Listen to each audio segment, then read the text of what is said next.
The Ghislaine Maxwell trial is one of the only times the Epstein story was forced into a courtroom, where people had to speak under oath, evidence had to be shown, and a jury had to decide what was real. And what came out of that trial wasn't a new conspiracy. It was something colder, a system.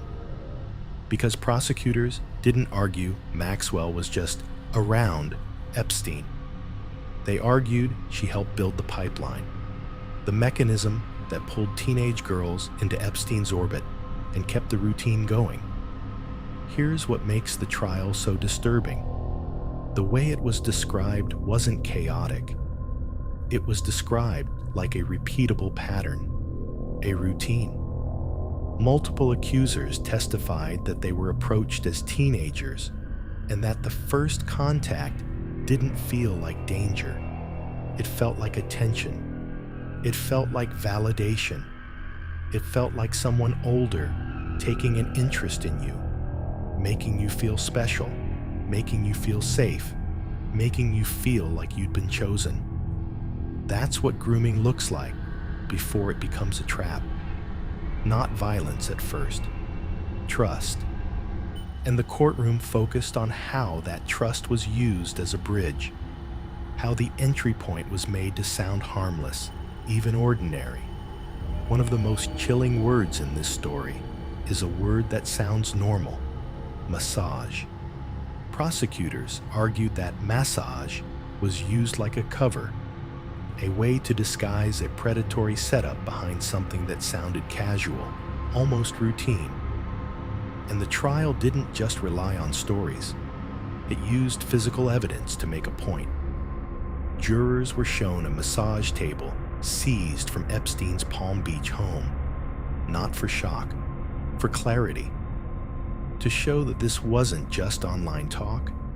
It was an environment with repeating elements, a consistent setup, a place where the same pattern could happen again and again. Then the trial hit another disturbing reality: incentives. Testimony described money being paid, and how that money could turn the system into a chain. Because once money enters the picture, the operation can scale.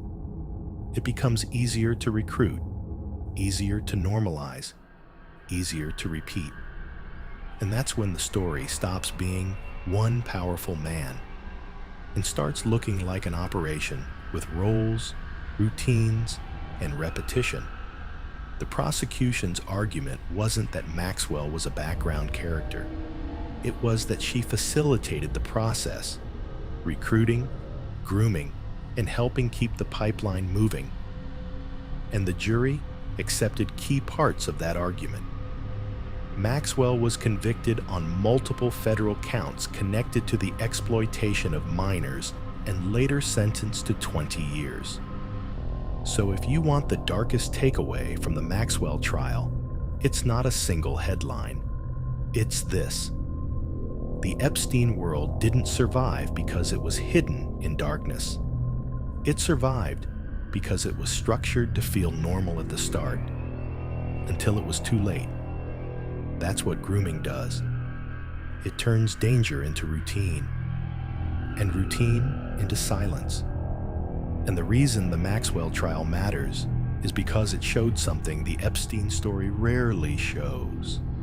Not rumors, not screenshots, not internet theory. A system described out loud in court, with testimony, evidence, and a verdict.